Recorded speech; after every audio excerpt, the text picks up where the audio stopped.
Hey guys, welcome to Functional Print Friday. If you like design and using 3D printing to solve real-world problems and not just printing trinkets, this channel is for you. So we're going to start off with a project that I did about 4 years ago. This is a Variac, a variable transformer, and this thing was in pretty sad shape when I got it. I got it from a farmer who I think might have been using it for heating elements in a chicken coop. That's my guess, just based on the condition this thing was in. I disassembled it, cleaned everything up. It is super smooth, works great now. But the problem with this is, here, and I'll undo this cord. The problem with this was, it just had bare screw terminals on the front. They may have originally had some sort of insulators or knobs on it, but it just had bare metal terminals.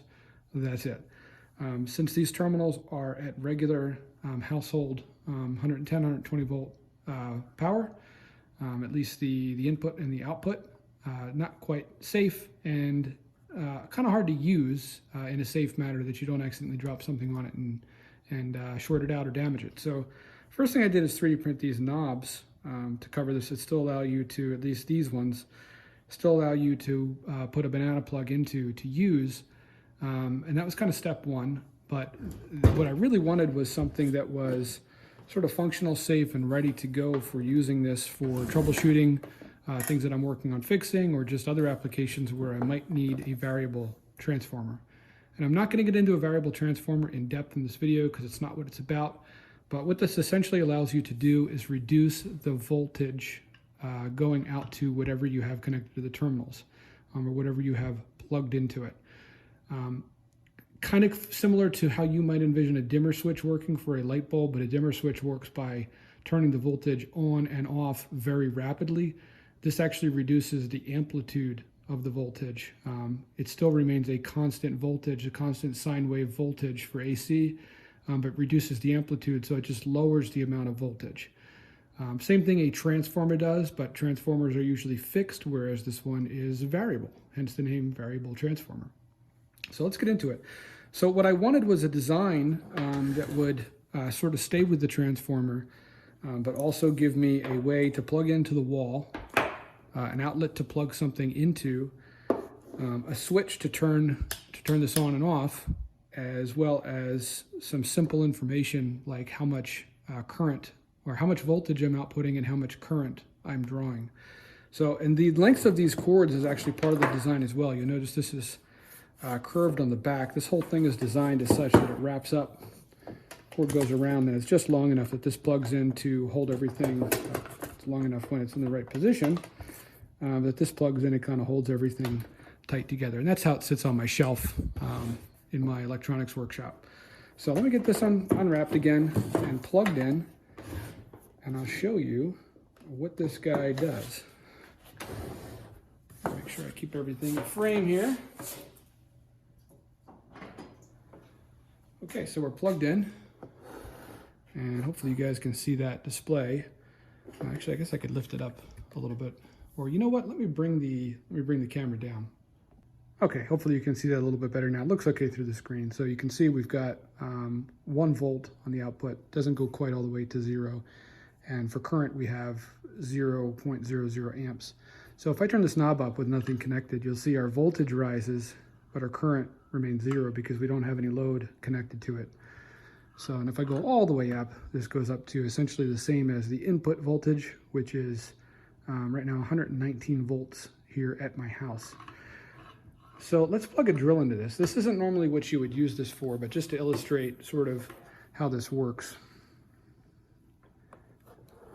I can fit that in frame too. Okay, so this is just an old plug-in power drill. And I think I already have the trigger. Yep. Re-rig that trigger so that it stays on. And now if I turn this up, you see that drill will start to turn. And we can also see how much current we're drawing. So that's how this thing works. Let me talk a little bit about some design considerations. Here, I'll turn it off. I wanted something that was just going to make this a little bit safer to use for applications, at least where I'm plugging something in that has a regular plug. In some instances, I still need to plug banana plugs into these terminals in the front, but at least they're insulated on the outside now. it would be, you could stick something metal in there and potentially still get electrocuted, but you're not going to accidentally knock something over on your bench or something like that and cause a short circuit. And this will handle quite a bit of amperage. This variable transformer is rated for, I believe, 20 amps. So some other considerations, you could see that I curved this to match the same curvature of the device. I also have a resettable circuit breaker on here because this is rated at 20 amps. It will deliver more. It's just it will overheat if you're delivering more. So this trips it at 20 amps and is resettable. Obviously, we needed room for a display, on-off switch, and then the holes in this are designed for standard cable glands, and that's what holds this wire, the output, the input and output to the transformer, and then the input into the box from the wall. So, and this is designed in 2 pieces. This top cover is held on with 6 screws. And let's take a look at the design files, and we'll see if there's anything else, just looking at the interior, I can share about design thoughts on this. Okay, so here's the drawing for this. I used Google SketchUp for this particular design. And you can see from the outside, there's not a whole lot that's really interesting. Probably the only thing worth pointing out is I did a recess on the side, just so that that sticker doesn't easily rub off.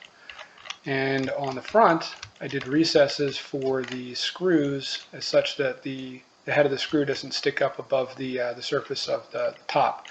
And take into consideration how close the screw is to the edge, because if I go and hide this, you'll see on the inside, to maximize the space inside the box, what I did is just added some sort of, I guess you could call them like floating standoffs here inside the case to give enough meat for those screws to bite into, but still have the screws fairly close to the edge and maximize the interior space.